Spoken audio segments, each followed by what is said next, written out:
ඇස්කිමෝවරු. අද අපි කතා කරන්නේ ග්‍රීන්ලන්තය, අයිස්ලන්තය, ඇලස්කාව, සයිබීරියාව නිදි භූමිය කරගෙන ජීවත් වන ඇස්කිමෝවරු පිළිබඳව.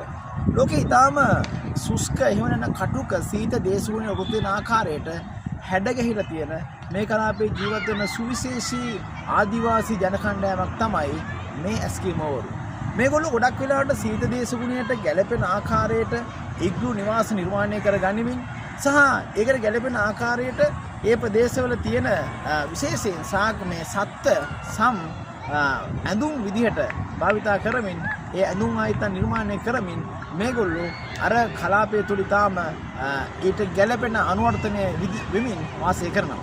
විශේෂයෙන් මේගොල්ලන්ගේ ආහාර රටාව නිර්මාණය වෙලා තියෙන්නේ දඩයම කේන්ද්‍ර කරගෙන. ඒ කියන්නේ විශේෂයෙන් ඔය තල්මසුන්, සීල් මස්සින් අතුරු පිනිමුවන් වගේ සත්වයන් දඩයන් කරගෙන තමයි මේගොල්ලෝ ජීවත් වෙන්නේ. කෙසේ නමුත් සුස්කත්වයේ ඉතා මනාව විඳගනිමින් මේ කලාපය තුළ ජීවත් වන සුවිශේෂී ජනකණ්ඩායමක් තමයි ඇස්කිමෝවරු.